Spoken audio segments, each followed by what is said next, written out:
والصلاة والسلام على أشرف رسول الله وعلى آله وصحبه أجمعين.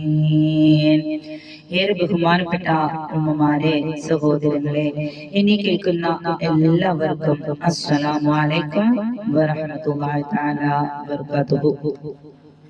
തബൂക്കിൽ കുടിക്കാൻ വെള്ളമില്ല, രൂക്ഷമായ ജലക്ഷാമമാണ്. ഈ ചെറിയ ഒരു അരുവി മാത്രമേ ഉള്ളൂ. കണ്ണീര് പോലെ ഒഴുകുന്ന വെള്ളം, വളരെ ദുർബലമായ അരുവി. അതിലേക്ക് ഈ വെള്ളം അങ്ങ് തിരിക്കേണ്ട താമസം. വെള്ളം അങ്ങ് ഉയർന്നു പൊങ്ങി ോട് പരിശുദ്ധ റസൂൽ പറയുകയാണ്, നിനക്ക് ദീർഘായുസ്സുണ്ടെങ്കിൽ ഈ പ്രദേശത്തെ വൃക്ഷങ്ങൾ, പച്ചിലകൾ തഴച്ചു വളരുന്നത് നിനക്ക് കാണാൻ പറ്റും. എന്റെ പ്രിയപ്പെട്ട മുആദേ എന്ന് പരിശുദ്ധ റസൂൽ സല്ലല്ലാഹു അലൈഹി വസല്ലം 30,000 സ്വഹാബികൾ വെള്ളം കുടിച്ച അരുവിയാണ്. 20 ദിവസം സഹാബത്ത് അവിടെ കഴിഞ്ഞു. പ്രിയപ്പെട്ട മുആദേ, നിനക്ക് ആയുസ്സുണ്ടെങ്കിൽ ഈ സ്ഥലം പച്ച പിടിച്ച് നിൽക്കുന്നത് നിനക്ക് കാണാൻ സാധിക്കും. ചെറിയൊരു അരുവി മാത്രമേ അവിടെയുള്ളൂ. പരിശുദ്ധ റസൂൽ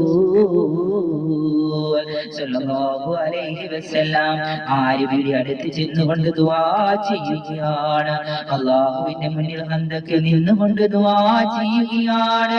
സങ്കടപ്പെടുന്നവരുടെ സങ്കടം കേൾക്കുന്നവനെ, കഷ്ടപ്പെടുന്നവന്റെ ആവലാതിക്ക് ഉത്തരം നൽകുന്നവനെ, ദുഃഖം പരിഹരിക്കുന്നവനെ, കഥനം നീക്കുന്നവനെ, എന്റെ ദുഃഖം നീ കാണുന്നില്ലയോ അല്ലാഹ്?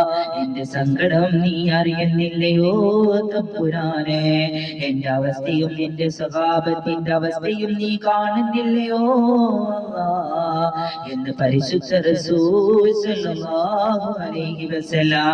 അപ്പോൾ കാരുണ്യവാനായ അല്ലാഹുവിന്റെ കരുണ ഒഴുകി അവന്റെ പ്രിയപ്പെട്ട ഹബീബിന്റെ ദുആ കേൾക്കേണ്ട താമസം കാരുണ്യ പ്രവാഹമായി ജിബ്രീൽ വന്നുകൊണ്ട് പറഞ്ഞു, നബിയേ സല്ലല്ലാഹു അലൈഹി വസല്ലം, അങ്ങയുടെ പ്രാർത്ഥന അങ്ങയുടെ റബ്ബ് കേട്ടിരിക്കുന്നു.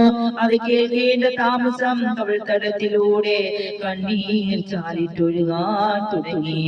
എല്ലാവർക്കും ഉള്ളതെല്ലാം ഒരു ഹൃദയമുള്ളവർക്കാണ്. ഹൃദയം എന്ന് പറയുന്നത് എല്ലാവർക്കും തോന്നുന്ന വികാരമല്ല. മദ്ഹ് ഹൃദയത്തിൽ ഒരു സാന്നിധ്യം ഉണ്ടാകണം, ഒരു വികാരം ഉണ്ടാകണം. അല്ലാഹുവിന്റെ റസൂലിന്റെ സാന്നിധ്യമുള്ളവർ കാണും.